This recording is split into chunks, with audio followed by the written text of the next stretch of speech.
Right now, GeforceNow and Game Pass are the two most popular cloud gaming services by far.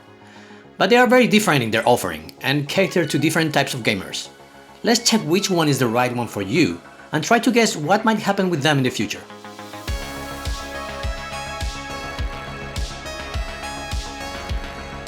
So what's the main difference between them? Well, they are going for completely different business models. GeforceNow offers you a platform where you can play on the cloud the games you already own. You're not buying them again, as it was the case with the now defunct Stadia. You're just paying so that you get strong hardware streaming the game to you anywhere you are. On the other hand, Game Pass is more like the Netflix model.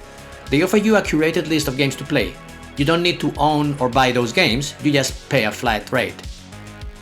So on paper you would say Game Pass sounds like the better option, since you don't pay for the games, right? But here comes the key aspect. GeforceNow is bigger, no, way bigger, as in 5 times bigger. And not just that, but they also have by far the best streaming technology and hardware of all services. So that creates more of a level playing field, doesn't it? Of course, in a perfect world, you will have both, but maybe you can't or simply don't want to pay for both. So in order to decide, let's examine the key questions here. What is your current gaming catalog? How many free games do you have? So obviously, if you don't own many games and don't have much of a backlog, GeforceNow isn't going to sound that interesting to you. But here's the thing, we all know that Epic Games give away games every week. If you were a PC gamer when they started, by now you would already have more than 400 games without paying a single pound or dollar or euro or whatever your currency is. From those 400 games, more than 150 are part of GeforceNow library.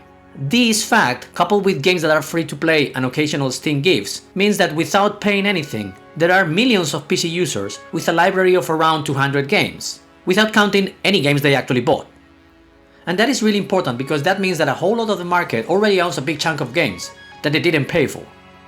And then of course many people like myself own a bunch of games on Steam and they want to play those games on the cloud.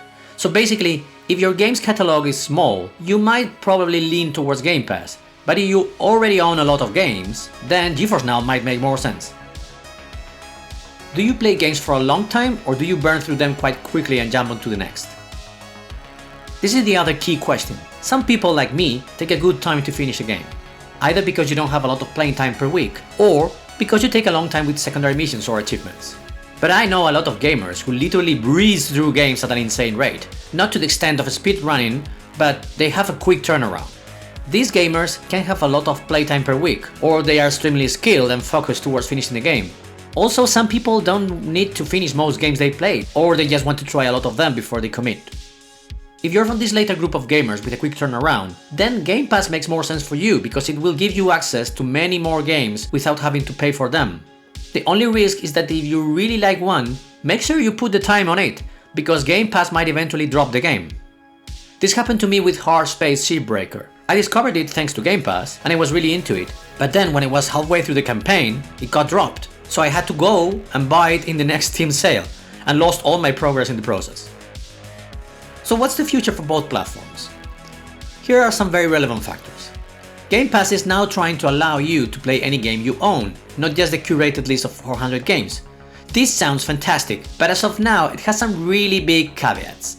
First, those extra games are coming up very slowly and supposedly in batches. As it needs the publisher's permission, some titles might take a long time to arrive.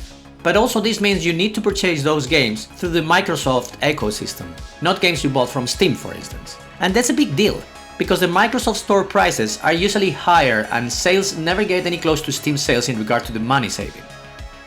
Another interesting factor is that the streaming technology on Game Pass is not at the level of GeforceNow.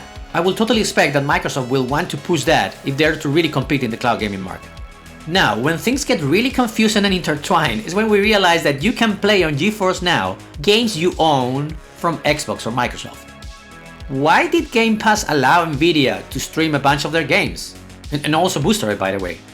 It's such a curious and interesting business decision. Yes, you are giving more options to your own gamers, but at the same time, you are making things easier to your cloud gaming rivals. What do you think? Is Microsoft playing a Trojan horse here? Was it a temporary strategy?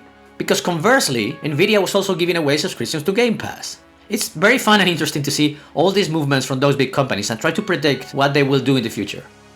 What's your opinion? Let me know what you think. I'm getting a lot of engagement lately on this channel, which I'm very happy about. People seem to be fairly knowledgeable, and I would like to really pulse your opinion on this topic and find out what most people think. Okay, so that's all for now. I hope you found this video on these two cloud gaming giants interesting and worth your time. If you did, feel free to click like and subscribe, but even if you don't, thanks for watching, and enjoy your gaming in a relaxed setting.